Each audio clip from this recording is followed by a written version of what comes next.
देश के अलग अलग स्टेट से आए हम तीनों दोस्तों की ये पहली इंटरनेशनल ट्रिप थी जो कि हमने की थी दिसंबर 2021 में। क्योंकि उस टाइम पर मैं ब्लॉगिंग नहीं करता था, इसलिए आप जो ये वीडियो देख रहे हैं ये मेरे दोस्त के यूट्यूब चैनल से ही ली गई है। क्योंकि मेरा दोस्त कर्नाटक से है, इसलिए इस वीडियो में ज़्यादातर सबटाइटल्स आपको कन्नड़ लैंग्वेज में मिलेंगे।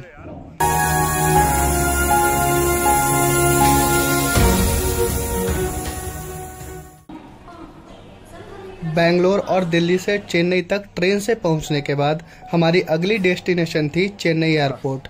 लेकिन फ्लाइट डिपार्चर में टाइम होने की वजह से हमने डिसाइड किया कि चेन्नई की बहुत ही फेमस और टूरिस्ट डेस्टिनेशन को विजिट करने का, यानी कि मरीना बीच विजिट करने का।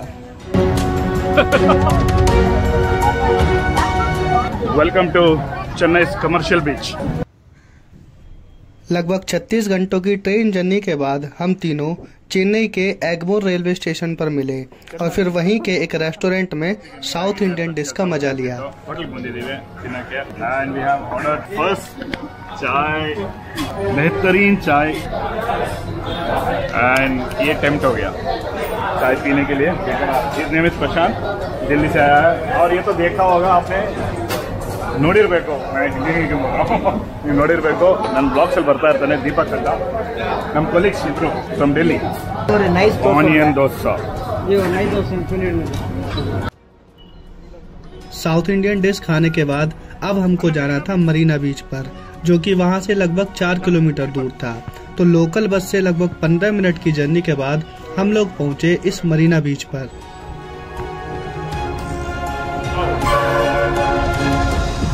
ಚೆನ್ನೈ ಬೀಚ್ ಎಂಟ್ರಿ ಇದು।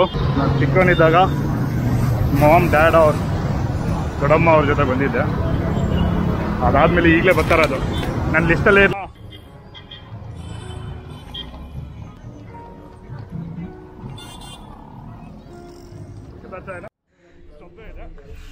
बीच रोड के दूसरी साइड था और उस तरफ जाने के लिए था एक सबवे, और इस सबवे में थी एक छोटी सी मार्केट जिसमें ज़्यादातर सामान मिक्स ही था, जैसे कि इलेक्ट्रॉनिक्स, फ्रूट्स और कुछ कपड़ों की दुकानें। वाव।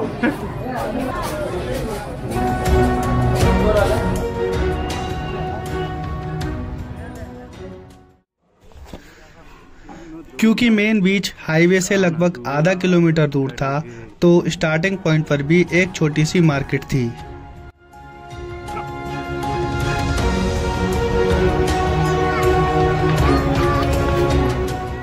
ಚೆನ್ನೈಗೆ ಬಂದ್ರೆ ಈ ಬೀಚ್ ವಿಸಿಟ್ ಮಾಡಿದ್ರೆ ಯಾರು ಹೋಗಲ್ಲ, ಬೆಸ್ಟ್ ಅಂತ ಹೇಳಕ್ಕಾಗಲ್ಲ। ಚೆನ್ನೈಗೆ ಬಂದ್ಮೇಲೆ ತುಂಬಾ ಜನ ಬಂದು ಹೋಗ್ತಾರೆ। चलो इसकी कन्नड़ लैंग्वेज को हिंदी में ट्रांसलेट करते हैं। दरअसल मरीना बीच पूरे भारत का सबसे बड़ा बीच है, जो कि एक पॉइंट से लेके दूसरे पॉइंट तक लगभग 13 किलोमीटर लंबा है, और ये देश के सबसे क्लीनेस्ट बीच में से एक है। ಅಲ್ಲಿಂದ ಓಡಿ ಬಂದು ಜಂಪ್ ಮಾಡ್ತಾರೆ। Will shoot everything. ಅಣ್ಣ ಏನಿದೆ? क्या बोलते हैं इसको? शंका, शंख, शंख, शंख।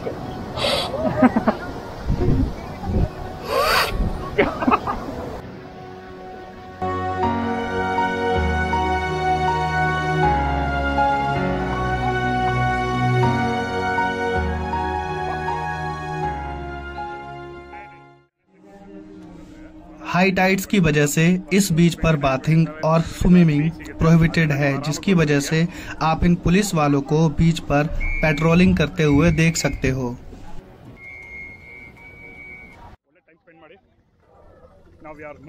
मरीना बीच घूमने के बाद अब बारी थी एयरपोर्ट जाने की, और एयरपोर्ट बीच से 18 किलोमीटर दूर था, जिसके लिए मेट्रो ही सबसे फास्ट और चीपेस्ट मोड ऑफ ट्रांसपोर्ट था।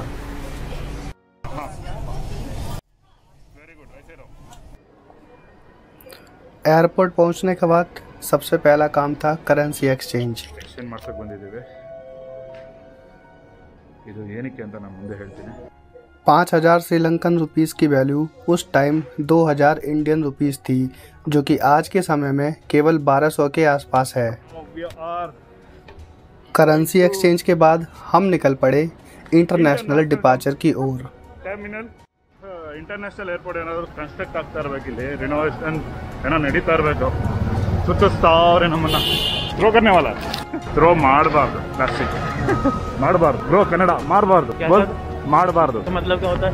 नहीं करने का, ಮಾಡಬಾರ್ದು, ಮಾಡಬಾರ್ದು, हाँ प्लास्टिक एसीबार्ದು, प्लास्टिक फेंकने का नहीं, हाँ फेंकने का नहीं, ಪ್ಲಾಸ್ಟಿಕ್ ऐसे ही ಬಾರ್ದು, ನಾವು ಥ್ರೋ ಮಾಡಿಬಿಡ್ಬೇಕು ಡಸ್ಟ್ಬಿನ್ಸ್ ಅಲ್ಲಿ। ಇಂಟರ್ನ್ಯಾಷನಲ್ ಏರ್ಪೋರ್ಟ್ ಫೀಲೇ ಬರ್ತಾ ಇಲ್ಲ, ನಡೆಸ್ತವ್ರು ಆಗ್ಲಿಂದ ಫೀಲ್ ಇಲ್ಲ ಟ್ರಾವೆಲಿಂಗ್ ಫೀಲಿಂಗ್ ಇಲ್ಲ, ತುಂಬಾ ಟೆನ್ಷನ್ ಕೊಟ್ಟು ಸಾಯಿಸ್ತವ್ರೆ ಈ ಶ್ರೀಲಂಕಾನ ಏರ್। ಬೋರ್ಡ್ ಮಾಡಿದ್ವಿ, ಸೆಕ್ಯೂರಿಟಿ ಚೆಕ್ ಮಾಡಬೇಕು। ಏನ್ ಗುರು, चलो अब बात करते हैं कि हमें डॉक्यूमेंट्स में क्या क्या लेकर जाना पड़ा। सबसे पहले श्रीलंकन टूरिस्ट वीज़ा, जो कि उनकी ऑफिशियल वेबसाइट से 20 से 25 US डॉलर पे करने के बाद केवल 15 मिनट में ही आ जाता है। दूसरा है वैलिड पासपोर्ट, क्योंकि उस टाइम कोविड पीरियड था तो वैक्सीनेशन सर्टिफिकेट की रिक्वायरमेंट थी। और एक और ज़रूरी डॉक्यूमेंट्स, अगर आप टूरिस्ट वीज़ा पर जा रहे हैं तो ट्रैवल इंश्योरेंस, जो कि हमसे इमिग्रेशन में उस टाइम मांगा था, वो बहुत ज़रूरी है। ಟ್ರಾವೆಲ್ ಇನ್ಶೂರೆನ್ಸ್ ಇಸ್ ಕಂಪಲ್ಸರಿ ಹೋಗಬೇಕು ಅಂದರೆ ಅನ್ಸ್ತಾ ಎಲ್ಲರೂ ಶ್ರೀಲಂಕಾಗೆ ಹೋಗ್ತಾರೆ, ಅಷ್ಟು ಜನ ಇದ್ದಾರೆ ಆಗ್ಲಿಂದ। वैसे चेक इन की लाइन देखने के बाद लग नहीं रहा था कि किसी इंटरनेशनल ट्रिप पर हैं, क्योंकि यहाँ की भीड़ किसी रेलवे स्टेशन जैसा ही फील करा रही थी। ರೈಲ್ವೆ ಸ್ಟೇಷನ್ ಆಗ್ಬಿಟ್ಟಿದೆ, ಏರ್ಪೋರ್ಟೇ ಎಲ್ಲ ಅನ್ಸ್ತಾ ಇದೆ। ಅಲ್ಲೋಡಿ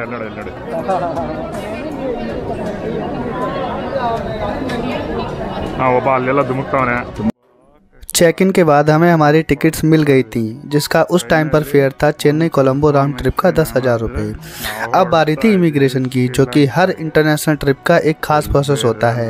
इमिग्रेशन ऑफिसर ने हमसे रिटर्न टिकट और श्रीलंकन वीज़ा, जिसको शॉर्ट में ETA कहते हैं, केवल ये दोनों चीज़ें मांगी और बस एक क्वेश्चन पूछा कि किस पर्पज़ से जा रहे हो। इमिग्रेशन क्लियरेंस के बाद हमें हमारे पासपोर्ट पर स्टंप लगी और हम चल पड़े अपने गेट्स की तरफ।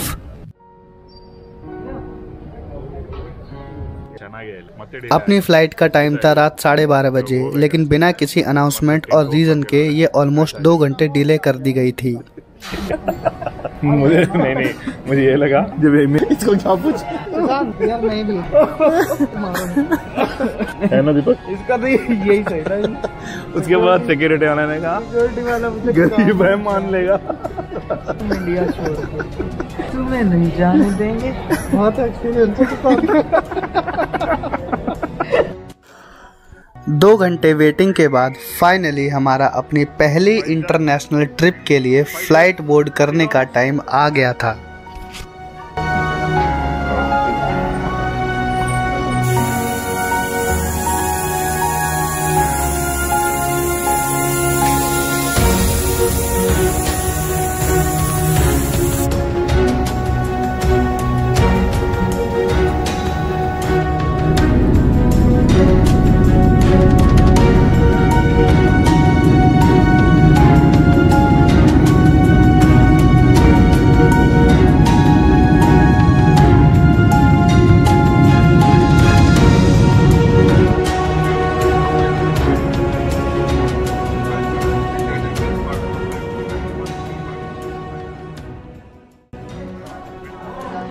लैंडिंग से पहले एक हेल्थ डिक्लेरेशन फॉर्म फिल करने के लिए दिया गया था।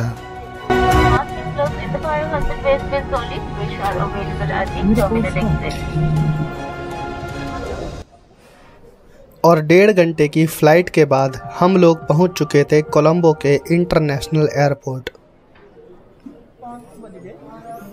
और यहाँ भी हमने इमिग्रेशन क्लियर किया और फिर चल दिए बैगेज बेल्ट की तरफ अपना लगेज कलेक्ट करने के लिए। हाँ सही कह रहा है, ओ बंदा सही कह रहा है। एक आ गया वैसे।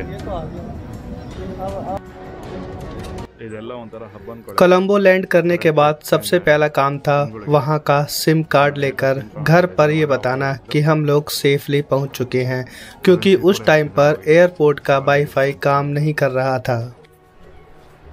ಓಲಾ ಊಬರ್ ತರ इंडिया के ओला उबर की तरह श्रीलंका में पिकमी ऐप के थ्रू हमने अपने होम स्टे तक जाने के लिए टैक्सी बुक की, क्योंकि ಹೋಗ್ತಾ ಇದೀವಿ.